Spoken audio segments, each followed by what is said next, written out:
नमस्ते। कभी सोचा है कि जैसे हम सब दोस्त बनाते हैं, वैसे ही हमारे आसपास की हर चीज को बनाने वाले छोटे छोटे परमाणु भी दोस्ती करते हैं। आज हम सब मिलकर इन्हीं परमाणुओं की दोस्ती के गहरे राज को समझेंगे। चलिए शुरू करते हैं।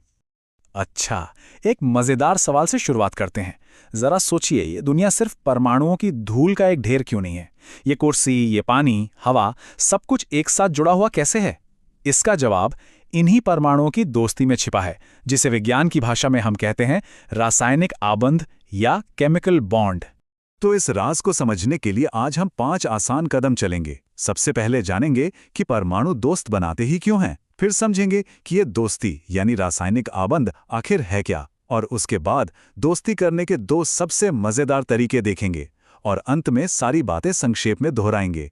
तो हमारा पहला सवाल, आखिर इन परमाणुओं को दोस्त बनाने की जरूरत ही क्यों पड़ती है? इसका बहुत ही सीधा और सरल जवाब है स्थिरता के लिए, मतलब खुश और शांत रहने के लिए। जैसे हमें और आपको शांति पसंद है, बिल्कुल वैसे ही परमाणुओं को भी। अब देखिए, ज्यादातर परमाणु जो हैं वो इस पहले वाले परमाणु की तरह थोड़े बेचैन और अस्थिर होते हैं। ऐसा क्यों? क्योंकि उनका जो सबसे बाहरी घर है ना, जिसे हम कोश कहते हैं, वो अधूरा होता है। लेकिन कुछ बहुत खास परमाणु भी हैं जिन्हें हम नोबल गैस कहते हैं। वो इस दूसरे परमाणु की तरह एकदम खुश, शांत और स्थिर होते हैं, क्योंकि उनका बाहरी घर पूरी तरह से भरा हुआ होता है। तो बस बाकी सारे परमाणु भी इन्हीं की तरह बनना चाहते हैं। और यहीं से एक बहुत जरूरी नियम सामने आता है, जिसे कहते हैं अष्टक नियम। अष्टक मतलब 8। ये बिल्कुल एक खेल के नियम जैसा है। हर परमाणु चाहता है कि उसके सबसे बाहरी घर में 8 इलेक्ट्रॉन पूरे हो जाएं। जैसे ही 8 पूरे होते हैं, वो भी एक नोबल गैस की तरह स्थिर और खुश हो जाता है ना? सिंपल। तो ठीक है, परमाणु खुश होना चाहते हैं, ये तो हम समझ गए। पर सवाल ये है कि वो ऐसा करेंगे कैसे? यहीं पर काम आती है उनकी दोस्ती। परमाणुओं के बीच की इसी दोस्ती को, जो उन्हें एक साथ जोड़ती है और स्थिर बनाने में मदद करती है, हम रासायनिक आबंध कहते हैं। अगर हम इसे और भी आसान भाषा में समझें तो रासायनिक आबंध एक तरह का आकर्षण बल है, एक गोंद की तरह है जो अलग अलग परमाणुओं को एक साथ चिपका कर रखता है। यही वो ताकत है जो हमारी दुनिया को सिर्फ धूल का ढेर बनने से रोकती है। चलिए, अब हम दोस्ती करने का पहला तरीका सीखते हैं, और ये तरीका है लेन देन का। इस तरह की दोस्ती को हम कहते हैं आयोनिक आबंध। इसमें हिसाब बहुत सीधा है। एक परमाणु अपना इलेक्ट्रॉन देता है और दूसरा ले लेता है। आइए इसे हम सबके घर में मिलने वाले नमक की कहानी से समझते हैं। देखिए, एक तरफ है सोडियम। इसके पास एक फालतू मतलब एक्स्ट्रा इलेक्ट्रॉन है, जिससे ये परेशान है और इसे देना चाहता है। दूसरी तरफ है क्लोरीन। इसे अपना घर पूरा करने के लिए बस एक इलेक्ट्रॉन की जरूरत है। तो सोडियम कहता है, ये मेरा एक्स्ट्रा इलेक्ट्रॉन तुम ले लो, और वो अपना इलेक्ट्रॉन क्लोरीन को दे देता है। अब देखिए, सोडियम भी खुश, क्लोरीन भी खुश, दोनों स्थिर हो गए। और इसी लेन देन से उनके बीच एक पक्की दोस्ती बन जाती है, और इसी दोस्ती से बनता है नमक। है ना कमाल? तो दोस्ती का एक तरीका था लेन देन। अब सीखते हैं दूसरा तरीका, और वो है साझेदारी, यानी कि शेयरिंग। इस दोस्ती को हम कहते हैं सहज संयोजी आबंध।